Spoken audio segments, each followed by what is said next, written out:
Hey guys, नमस्कार सभी को। स्वागत है एक बार फिर आपके अपने YouTube platform teachers spotlight by Ajay फड्डा।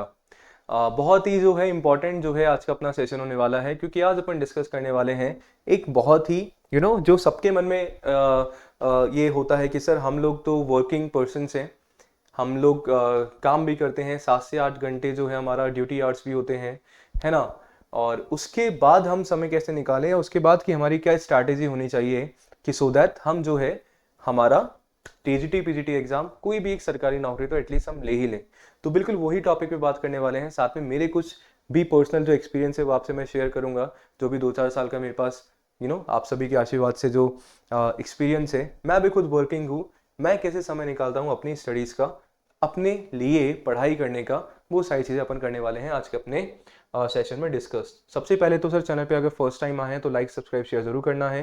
Teachers spotlight नाम का अपना चैनल है, जिसपे जो भी हमारे टीचिंग एग्जाम है, चाहे आपका केवीएस हो गया, चाहे आपका NVS, D triple S B, EMRS, CTET, first grade, second grade, UP TGT PGT, Bihar शिक्षक भर्ती 2.0, जो सारी जो दुनिया भर के जो हमारे टीचिंग एग्जाम है, ठीक है, वो करते हैं हम आपके अपने चैनल पे डिस्कस। ठीक है जी, come to the point. Sir, working learners हैं हम लोग, कैसे करें टीजीटी पीजीटी एग्जाम क्लियर। तो 100 बात की एक बात मैं आपको बताना चाहता हूं कि sir, we have to manage the time first of all. सभी के पास क्या होते हैं सर, 24 घंटे होते हैं। मेरे पास भी 24 घंटे हैं, आपके पास भी 24 घंटे हैं। हमें देखना है कि सर 8 से 10 घंटे की जो वर्किंग आवर्स है मेरे भी होते हैं, उसके बाद सर 8 घंटे की हमारी नींद हो गई। उसके बाद हम समय कैसे निकालते हैं, तो भाई हमें थोड़ा सा हमारे लिए देखो, तैयारी अपन कर रहे हैं, किसके लिए कर रहे हैं सर, आप अपने लिए तैयारी कर रहे हो। तो खुद अगर कुछ अपने लिए तैयारी कर रहे हैं तो हमें समय निकालना पड़ेगा। और मेरे जो टीचर हैं उन्होंने एक बार बात बोली थी कि we have to be selfish for our self. हमें हमारे लिए थोड़ा सा सेल्फिश बनना पड़ेगा। सेल्फिश होना बुरी बात है, पर अपने लिए सेल्फिश होना बुरी बात नहीं है, क्योंकि आप अपने लिए कर रहे हो तो थोड़ा सा सेक्रीफाइस आपको करना पड़ेगा चीजों का। क्या? जो हम टाइम हमारा बाकी चीजों में इन्वेस्ट कर रहे हैं, थोड़ा सा उन चीजों को अवॉइड करके हमें जो हमारा टाइम है ऐसी चीजों पे इन्वेस्ट करना है जो थोड़ा सा यूटिलाइज हो और हमें अच्छा आउटकम दे, अच्छा रिटर्न दे। ठीक है जी। पहली बात, सीटेट एग्जाम अगर आपने अभी तक क्लियर नहीं करा है तो दिसंबर में वापस आपके पास सीटेट आएगा, वो आपको करना है। सीटेट करके दो रास्ते आपके पास ओपन हो जाते हैं कि सर, एक तो आप प्राइवेट इंस्टीट्यूशन में पढ़ा सकते हो, और एक आपका गवर्नमेंट में। जब भी आप अपना हो जाएगा तो वहां पे आप अपना भाग्य आजमा सकते हैं। मैं ये मान के चलता हूं, मुझे ऐसा लगता है कि टीचिंग एग्जाम की जो अपन प्रिपरेशन कर रहे हैं, 70 से 80% हमारे जो ऐसे लर्नर्स हैं, बिल्कुल वो होंगे, वो कहीं ना कहीं या तो पढ़ा रहे हैं या कुछ और अपना काम कर रहे हैं, है ना। और आप कर रहे हो, दैट इज वेरी गुड, क्योंकि एटलीस्ट हम खाली नहीं बैठे हैं, हम कुछ ना कुछ कर रहे हैं, हमारे पास प्लान बी है करने के लिए। ठीक है जी, है ना। तो सर, सीटेट का हो गया। दूसरी बात हमें क्या करनी है, दूसरी बात क्या करनी है, सिलेबस के लिए आपको क्या करना है। जैसे ईएमआरएस का ही मैं आपके लिए ले लेता हूं एग्जांपल। ईएमआरएस का अभी बड़ा हमारे पास एग्जाम सामने है कि सर, इसमें एक हमारा पेपर 1 है और एक हमारा पेपर 2 है। सर, पेपर 1 की तो आपके अपने टीचर्स स्पॉटलाइट पे प्रिपरेशन चली रही है। इसके अलावा थोड़ा थोड़ा आपको देखते रहना है, क्योंकि आपका जो एग्जाम क्लियर होता है ना, मैं ये मान के चलता हूं आपके पेपर 2 से ही होता है ना। पेपर 1 बिल्कुल आपकी हेल्प करता है, बट पढ़ाना तो आपका अपना सब्जेक्ट ही है ना।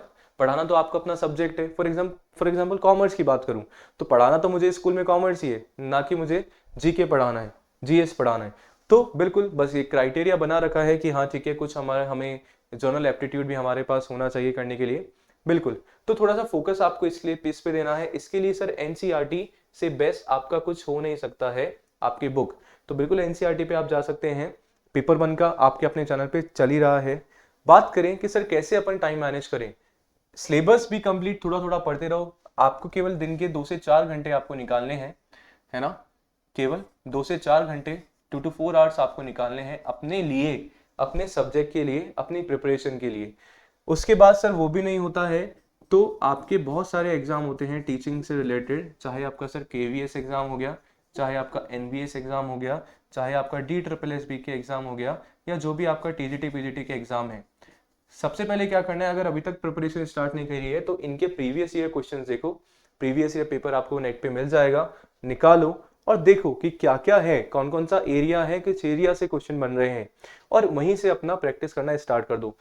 सर, जनरल पेपर के लिए, पेपर 1 के लिए, सर आपका जो सब्जेक्ट कंसर्न पेपर है, पेपर 2 जो है आपका, उसमें तो सर क्या है, मैं बता रहा हूँ भाई एनसीईआरटी अगर आप पढ़ा रहे हैं तो आपके लिए बहुत अच्छी बात है। फॉर एग्जाम्पल आप हिस्ट्री पढ़ा रहे हैं तो सर पीजीटी हिस्ट्री से आपने फॉर्म फिल करा है, तो 11-12 की जो हमारी एनसीईआरटी की बुक है या 9-10 की हमारी जो एनसीईआरटी की बुक है उससे अच्छे तो कोई हो नहीं सकता है। तो वो तो प्रिपरेशन आपकी है, तो हाँ फोकस हमें ज़्यादा हमारे पेपर 2 पे ऑलवेज देना है, और अगर पढ़ा रहे हैं तो और भी अच्छी बात है वो। तो टाइम हमें थोड़ा सा करना है। मैं भी आपकी तरह, मैंने आपको पहले ही बताया कि मैं भी आपकी तरह बिल्कुल वर्किंग हूँ, और मुझे भी फिर देखना होता है कि कैसे अपन प्रिपरेशन करें आगे। तो टाइम हमें अपने आप निकालना है, ऐसा नहीं है अपने आप आके कुछ चीज़ नहीं होती है। We just have to do something, हमें हमारे लिए कुछ करना पड़ता है, थोड़ा सा सेक्रीफाइस हमें करना पड़ता है। सबका मन करता है कि सर मूवीज देखने जाएं या थोड़ा सा हैंग आउट करें या चिल मारें, तो थोड़ा सा थोड़े दिन की बात होती है, बस थोड़ा सा अगर अपन मेहनत करेंगे तो वो पूरा का पूरा हमारे पास बचा है समय। तो सेशन अगर अच्छा लगा तो कमेंट सेक्शन में ज़रूर बताएं। मिलते हैं नेक्स्ट क्लास में, और रात को 9 बजे तो हमारी क्लासेस चलती हैं GA, general awareness and reasoning ability की। धन्यवाद।